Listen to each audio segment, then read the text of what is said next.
Oi, pessoal, meu nome é Maria Luísa, eu sou professora aqui do Dedicação Delta. Hoje eu trouxe um tema para a gente revisar sobre as posições adotadas quanto aos efeitos do mandado de injunção. Um tema de constitucional que frequentemente cai em provas. Então, falando das teorias, quando a gente estuda teorias para concurso público, a gente tem que saber quais são as teorias existentes e quais são as aplicáveis àquele caso, ou qual é a aplicável. Então, é isso que eu trouxe hoje para vocês. Começando aqui, só para a gente dar uma revisadinha no que é o mandado de injunção, está previsto no artigo 5º da Constituição, prevê que conceder-se-á mandado de injunção sempre que a falta de norma regulamentadora torne inviável o exercício dos direitos e liberdades constitucionais e das prerrogativas inerentes à nacionalidade, à soberania e à cidadania. Existem dois requisitos para que possa ser impetrado o mandado de injunção. O primeiro requisito é que se trate de uma norma constitucional de eficácia limitada que prescreve direitos, liberdades constitucionais ou prerrogativas inerentes à nacionalidade, à soberania e à cidadania. Então, o que é uma norma de eficácia limitada? É aquela que normalmente a gente vê na Constituição como, ao final ali, nos termos da lei, ou é aquela que necessita de uma norma regulamentadora para que ela consiga ter os seus efeitos plenamente aplicáveis. Vai necessitar, apesar da Constituição trazer a prescrição daquele direito, que seja editada uma norma infraconstitucional. Por muitas vezes, essa norma infraconstitucional ela não é editada, o que causa prejuízo ao exercício dessas garantias, liberdades previstas na Constituição. E aí, nesse caso, é possível a impetração do mandado de injunção, cumulado com o segundo requisito, que é a inviabilidade do exercício desses direitos e liberdades sem que haja a própria edição dessa norma. Bom, quanto às teorias ou posições adotadas, a gente tem três principais. A primeira é a posição não concretista, a segunda, a concretista direta, e a terceira, a concretista intermediária.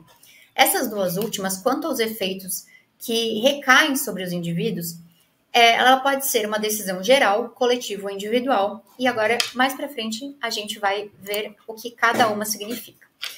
Quanto à posição não concretista, que já foi muito dominante no STF, essa posição, o papel do judiciário no mandado de injunção é só declarar a omissão legislativa, ou seja, não há a efetiva concretização daquele direito, apenas a decretação da mora do poder legislativo ou daquela autoridade que tem o dever de editar a lei e não o faz. Então, nesse caso, não há concretização dos direitos, apenas a decretação da mora. Passando para a concretista direta, a qual depois de um tempo foi utilizada pelo Poder Judiciário, pelo STF, então não há concessão de um prazo na concretista direta. Então, diretamente, aí para a gente lembrar dessa analogia ali, diretamente o Poder Judiciário concretiza o direito sem que antes tenha dado um prazo para que a norma fosse editada. A decisão ela tem natureza constitutiva, porque ela declara a existência de omissão, mas já vai lá e constitui aquele direito, concretiza o direito daquele que impetra o mandado de injunção. Nesse caso, essa decisão pode ser geral, quando ela é válida para todos, ela pode ser coletiva, quando se aplica somente àquele grupo ou classe de pessoas, ou individual, que é somente aquela pessoa, né, o impetrante daquele mandado de injunção. Normalmente, a geral ou a coletiva é aquela que os efeitos, a concretização do direito, ele não consegue ser exercido sozinho.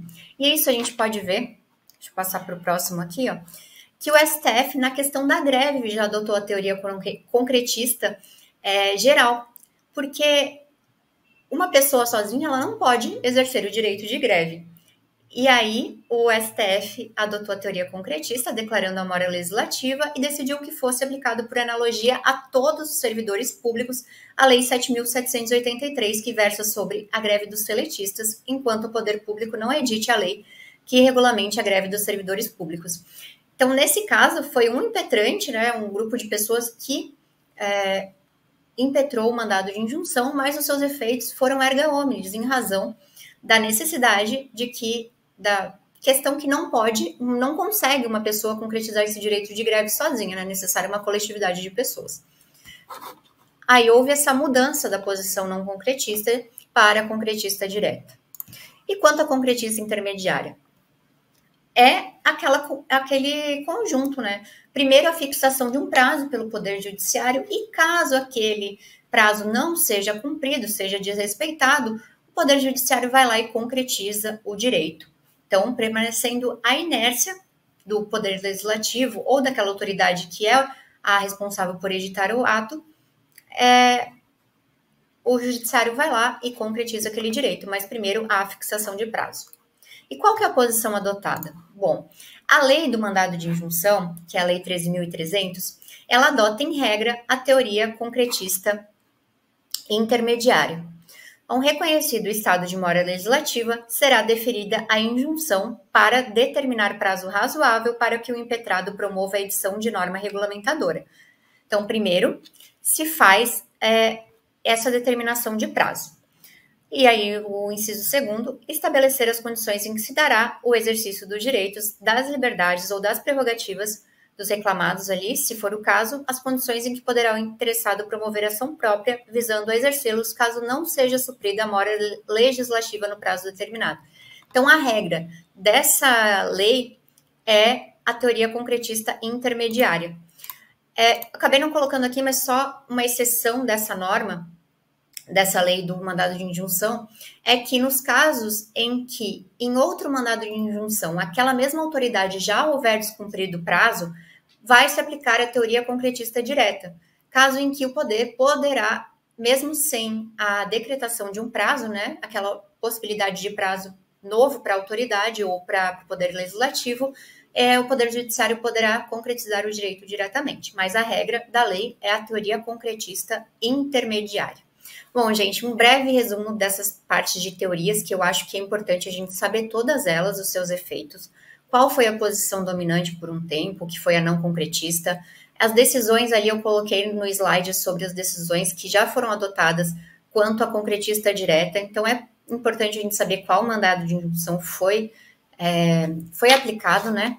E a gente saber as teorias que já foram aplicadas, as que se aplicam hoje e o que a própria lei diz. Então, eu acho que foi um resuminho aí para a gente acertar questões pontuais de prova ou até mesmo mencionar numa questão discursiva. Até a próxima!